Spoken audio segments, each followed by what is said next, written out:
Now, a Hutch's weather update with Chief Meteorologist Hutch Johnson, brought to you by Robert Gibb and Sons.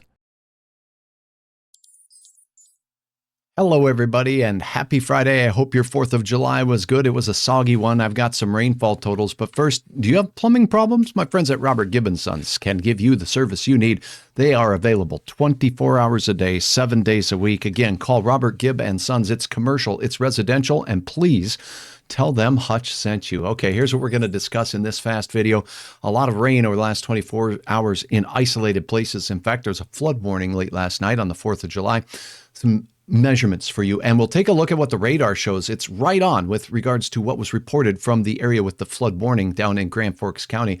Here's a look at the rainfall measurements from the North Dakota Agricultural Network, a great assortment of gauges across the region that measure how much rain fell into the gauge. But sometimes the radar and remote tools can help us see what's going on in between gauges. Of note, we'll see 1.24 inches up there in northern parts of Steele County, looking into the Fargo area, just a trace of an inch. Hutch had 2 100ths in the gauge here. Now, as we looked off into Lakes Country, Fergus Falls with 4,300, southern Wilkin County over 1 inch of rain. A lot of rain in parts of central Richland County as well. Okay, focusing in on the area of concern, Grand Forks area, how about 0 inches there? But just west of town, a gully washer, a frog strangler, a lot of rain. And one gauge captures 1.06 inches of rain. Now let's take a look at the Doppler Radar estimates of rainfall and show you a little bit more on how this can enhance our measurements at individual gauge sites. Remote estimates are just that, they're estimates, but these estimates were pretty close to the flooding reported. Let me show you. Check this out. As we take a look at the radar, we're looking at the national radar here. Let me pop that up. And what you're going to see is portions of eastern South Dakota, northeastern South Dakota, not far from the Aberdeen area on the I-90 corridor there, seeing some yellow pixels. Very heavy rain out there south of Webster. Now, in the FM area, you see a blank drawn there. Not much rain here. Park Rapids in northern Hubbard County, not so much. But where the greens are, what does that mean?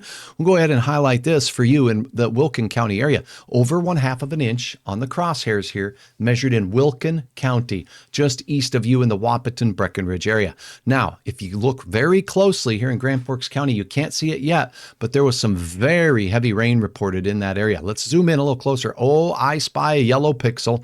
Watch what happens when we put the crosshairs on the yellow pixel. 2, 3, 4, over 4 inches of rain estimated. And look at where we are here as we zoom in a little bit closer. You're right in and around the Emerado area. So rainfall estimates saying, yep, there was some terrible rainfall in those areas, over 4 inches of rain. Taking a look at the Devil's Lake Basin, you picked up some significant rainfall as well in the dark greens right over the big lake here. Fort Totten up toward Devil's Lake, nearly 2 inches of rain.